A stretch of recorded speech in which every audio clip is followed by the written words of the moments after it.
Why DIY ballistics gel sucks.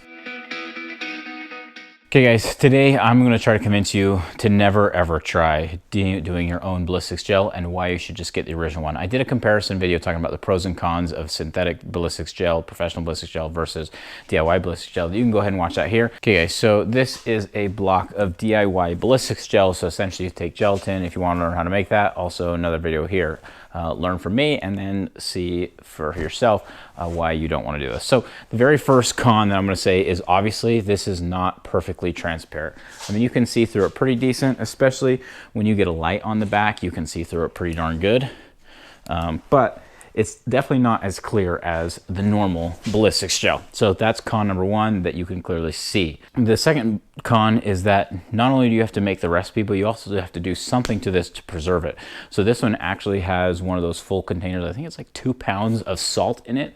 And that's what's preserving this one, so it doesn't turn into, I'll throw a picture of what it looks like when it molds, so it doesn't turn into something like that. So this stuff actually molds and has a significantly shorter shelf life than the synthetic ballistics gel.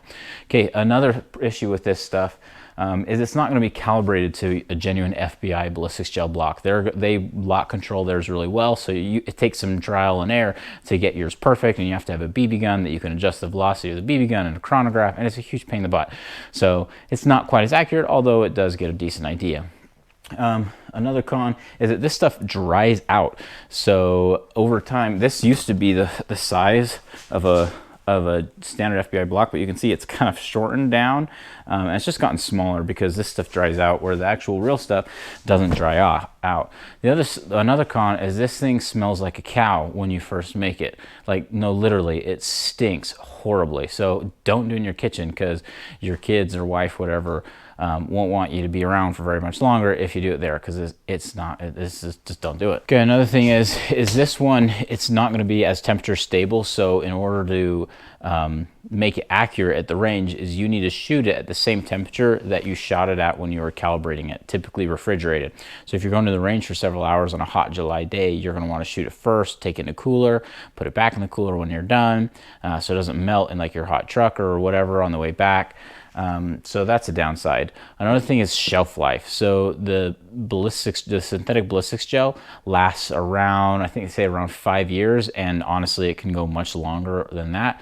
Usually it wears out because you've shot it too much, you've reconstituted it too much, and then that's about it. Okay, and to be honest with you, when you can find the FBI blocks on sale for typically right around $90-ish from Midway, and you wait till I have like their free shipping deal, sign up for their emails or whatever. They don't sponsor me at all, but that's where I got all my ballistics gel.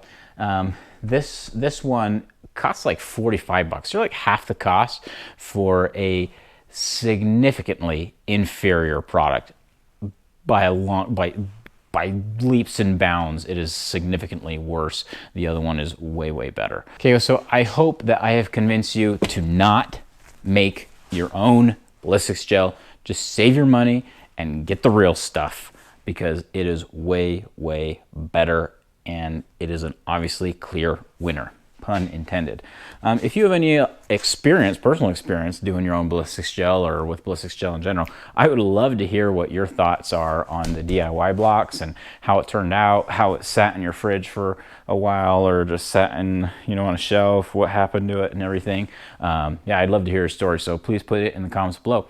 If you have any other thoughts, hopefully I save you some time and some money to not waste it on doing your own ballistics gel. Put it towards real stuff. Okay guys, as always, comments down below. I always read them, and see you next time.